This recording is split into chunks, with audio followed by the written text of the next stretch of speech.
Sayyidina Muhammad.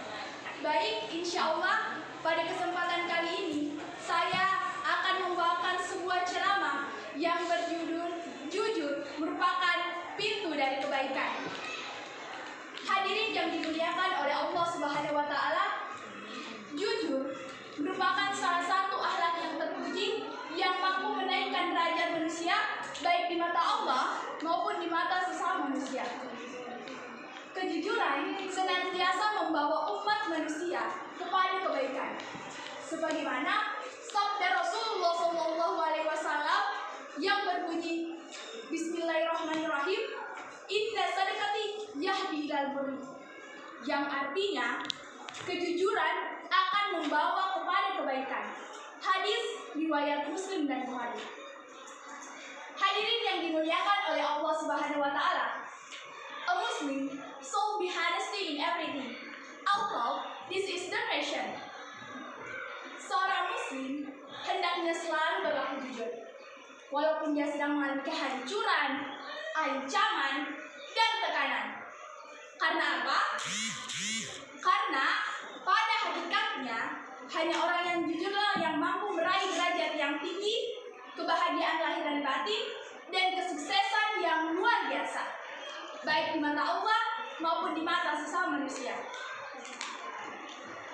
Kejujuran senantiasa membawa umat manusia kepada kebaikan, sebagaimana firman Allah dalam Quran Surah An-Nahl ayat 105 yang berbunyi, A'udzubillahi minasyaitonirrajim, Bismillahirrahmanirrahim. Innama yaftaril kadziba alladzina la yu'minuna bi ayatillahi wa ulaika humul kadzibun. Shadaqallahul azim. Yang artinya kejujuran adalah hal yang mesti dimiliki oleh setiap umat muslim, dan mereka yang melakukan kebohongan adalah orang-orang yang tidak beriman kepada ayat-ayat Allah, dan mereka itulah orang munafik. Hadirin yang dimuliakan oleh Allah Subhanahu wa Ta'ala, apakah kita mau disebut sebagai orang apakah kita mau disebut sebagai orang munafik? Tidak.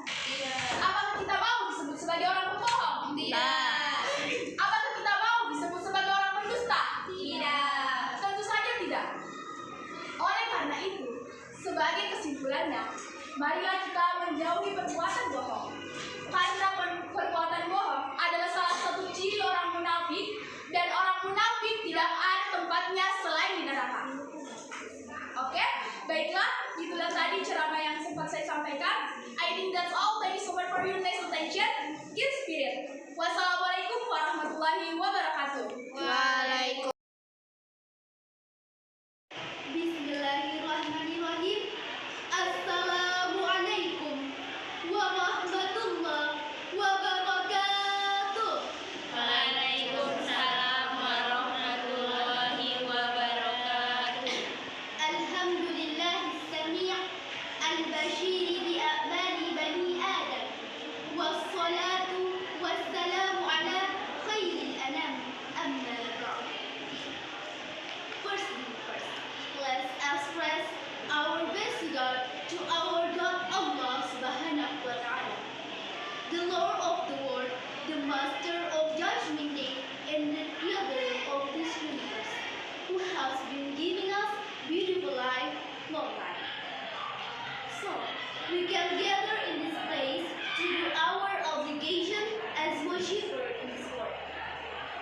Secondly, my salawat and salam to our big prophet Muhammad sallallahu alaihi wasallam. Allahumma sholli ala Sayyidina Muhammad. As the king of the great kingdom, namely Islam religion. On this occasion, I am Eka Sriwahini. I will deliver a speech under title Jangan Hanya Soleh Sosial Media. Teman-temanku sekalian, sosial media adalah dunia pencitraan. Sesuatu yang baik bisa dicitrakan menjadi buruk, dan sesuatu yang buruk bisa dicitrakan menjadi baik. Contoh, seseorang bisa kelihatan soleh, soleha, alim, dan bersahaja ketika postingan yang diupload di akunnya mengandung tulisan agama. Meski meskipun dia tidak tahu sanad keilmuannya dan cuma iseng copy paste saja. Betul atau betul? Betul. Namun yang namanya sosial media itu bisa saja berbeda dengan kenyataan. Dalam dunia nyata, apalagi dalam keadaan sendiri, kita bisa jauh dari itu semua. Bahkan mungkin kita bisa bermaksiat kepada Allah Azza wa Jalla. Teman-temanku sekalian, dalam sebuah hadis yang diriwayatkan oleh Ibnu Zauban yang diriwayatkan oleh Ibnu Majah dari Zauban, Rasulullah Shallallahu Alaihi Wasallam bersabda yang makna bahwa nanti pada hari kiamat akan datang satu golongan yang membawa banyak kebaikan setinggi gunung. Namun Allah Subhanahu Wa Taala menjadikan kebaikan-kebaikan mereka itu hilang seperti debu-debu bertebaran. Lalu pertanyaannya, siapakah golongan tersebut, teman-teman? Mau tahu? Mau. Mereka adalah orang yang sama dengan kita. Tuhannya sama, kiblatnya sama, ibadahnya sama. Tetapi ketika mereka sendiri, mereka bermaksiat kepada Allah Subhanahu wa Ta'ala. Nauzubillah summa nauzubillah. Teman-temanku sekalian, dari hadis tersebut setidaknya ada 3 hikmah yang dapat diambil. Ada berapa? 3. Yang pertama, jangan menjadi orang nabi. Contoh, seseorang mengupload postingan tentang keutamaan sedekah, tapi nyatanya dia pelit dan malas sedekah. Seseorang mengupload postingan tentang keutamaan sholat, tapi justru dia meninggalkan sholat. Itu yang pertama. Lalu yang kedua, jangan meremehkan dosa-dosa yang kecil. Karena dosa yang kecil tapi terus-menerus dilakukan akan mampu menghilangkan amal kebaikan. Contoh, menyebarkan hoax di sosial media dan sebagainya.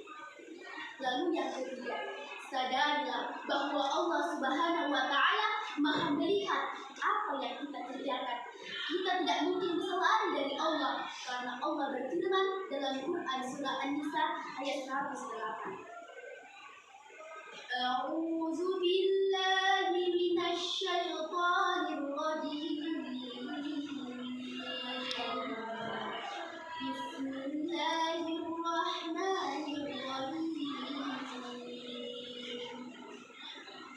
Yastaghfuna minan nasi wa la yastaghfuna minallahi wa huwa ma'ahum.